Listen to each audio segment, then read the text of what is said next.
میرے عزیز مسلم بھائی اور بہنوں، السلام علیکم۔ وقت آ گیا ہے کہ ہم اپنے سوچنے کا طریقہ بدلیں۔ یہ اب کوئی اختیاری بات نہیں رہی، بلکہ آج ہمارے سامنے سب سے بڑی ضرورتوں میں سے ایک ہے۔ کوئی بھی قوم اس وقت تک آگے نہیں بڑھ سکتی جب تک وہ اپنے اندر جھانکنا نہ سیکھے۔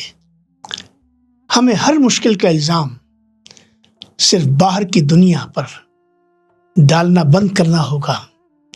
ہمارے بہت سے زخم، ہماری پسند، ہماری اپنی غلطیوں اور ہماری اپنی لاپرواہی کا نتیجہ ہیں۔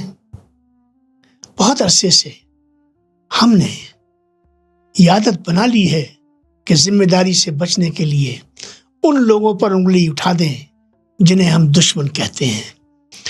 ایسا کر کے ہم کچھ دیر کے لیے اپنے دل کو تسلی تو دے سکتے ہیں، مگر اصل بوجھ وہیں کا وہیں رہتا ہے۔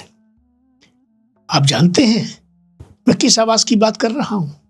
وہ خاموش آواز جو ہر سچے مسلمان کے دل میں ہوتی ہے اور اس سے پوچھتی ہے کہ اللہ تبارک و تعالیٰ نے جو امانت اور ذمہ داری اس پر رکھی ہے وہ اس کے سامنے کہاں کھڑا ہے؟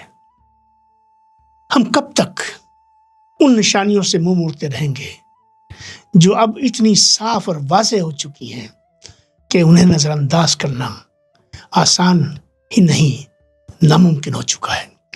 دنیا بھر میں مسلمانوں کی حالت تو دیکھیں۔ غزہ میں نسل کشی، لبنان، سوڈان اور یمن میں قتل و خون، یہ پرانی کہانیاں نہیں ہیں۔ یہ سب ہماری آنکھوں کے سامنے ہو رہا ہے اور یہ فہرست ختم ہوتی نظر نہیں آتی۔ آج بہت سے لوگوں کی نظر میں مسلمان جانوں کی کوئی خاص قیمت نہیں رہی، اور جانوں کے نقصان سے بڑھ کر کئی جگہوں پر جو ذلت ہمیں سہنی پڑ رہی ہے وہ اور بھی زیادہ دردناک ہے۔ برسوں تک دہشت گردی کو ہمارے نام سے جوڑا گیا۔ ہم دنیا کو کہتے رہے کہ اسلام امن کا دین ہے، مگر ہماری آواز دبا دی گئی۔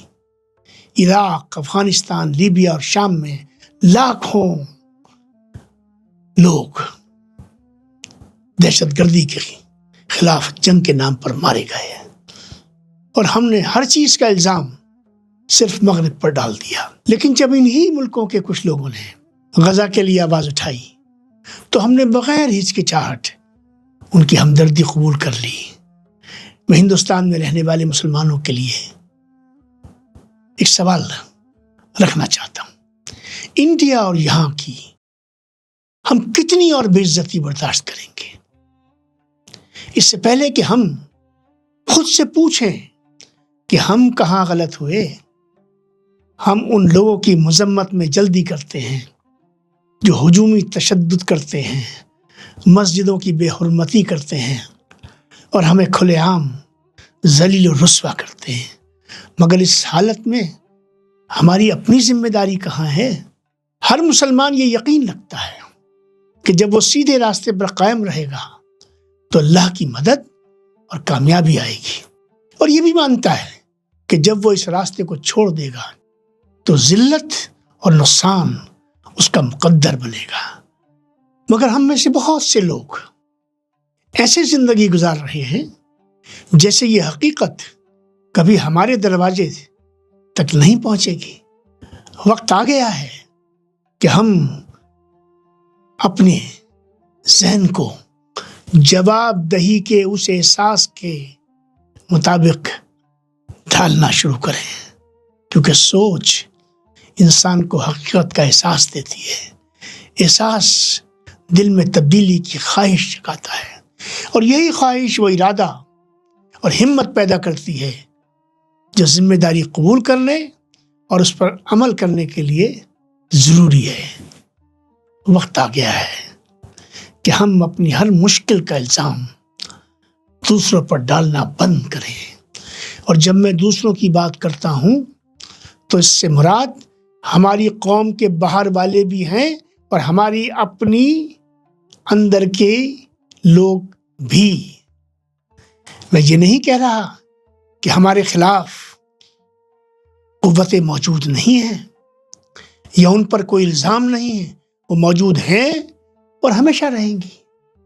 یہ اللہ کے نظام کا حصہ ہے. جو لوگ سیدھے راستے پر چلنا چاہتے ہیں ان کے سامنے آزمائشیں اور مخالفت ہمیشہ آتی رہیں گی، کیونکہ مشکل کے بغیر ترقی ممکن نہیں، سوچ نہیں، احتیاط نہیں اور اصلاح بھی نہیں. ہم جانتے ہیں کہ آدم کی تخلیق کے وقت شیطان سامنے آیا. جب مدینے میں بہت سے لوگوں نے اسلام قبول کیا تو منافق پیدا ہوئے. جب مسلمانوں نے فارسی اور رومی سلطنت پر غلبہ حاصل کیا تو ہمارے ہی اندر سے ایسے لوگ نکلے جو طاقت اور اثر چاہتے تھے. منفی قوتیں ہمیشہ موجود رہیں گی، مگر جب کوئی قوم صرف اپنے مخالفوں پر انگلی اٹھاتی رہے اور جان بوجھ کر یا بے خبری میں خود کو ذمہ داری سے آزاد سمجھنے لگے تو یاد رکھیے وہ کمزور ہو جاتی ہے، تقسیم ہو جاتی ہے اور دوسروں کے ہاتھوں استعمال ہونے لگتی ہے. اس لیے وقت آ گیا ہے کہ ہم سوچنا شروع کریں. وہ صرف اپنے لیے نہیں، صرف اپنے ارد گرد کی دنیا کے لیے نہیں، بلکہ اپنے مستقبل کے لیے، اور سب سے بڑھ کر اس دن کے لیے جب ہم اللہ کے سامنے اور اپنے نبی کے سامنے کھڑے ہوں گے اور ہم سے دوسروں کے اعمال نہیں بلکہ ہمارے اپنے اعمال کے بارے میں سوال ہوگا. مسلم منتھن کا یہ سلسلہ اسی سوچ کو جگانے کے لیے شروع کیا جا رہا ہے، یہ سمجھنے کے لیے کہ اللہ ہم سے کیا چاہتا ہے، صرف اس روایتی انداز میں نہیں جو ہم نے برسوں سے سیکھا ہے، بلکہ آج کے حالات کے حساب سے ہماری کتاب قرآن مجید کی روشنی میں، صحیح احادیث اور نبی اکرم کی رہنمائی میں ایسے انداز سے جو تازہ بھی ہو اور نہایت ضروری بھی. میں اللہ تبارک و تعالیٰ سے ہاتھ اٹھا کر دعا کرتا ہوں کہ وہ مجھے اپنے راستے پر ثابت قدم رکھے، اور میں دعا کرتا ہوں کہ وہ آپ کو اپنے نور سے ہدایت دے، ہدایت بخشے. اللہ ہمیشہ آپ کے ساتھ رہے. اللہ ہمارا حامی و ناصر ہو. آمین.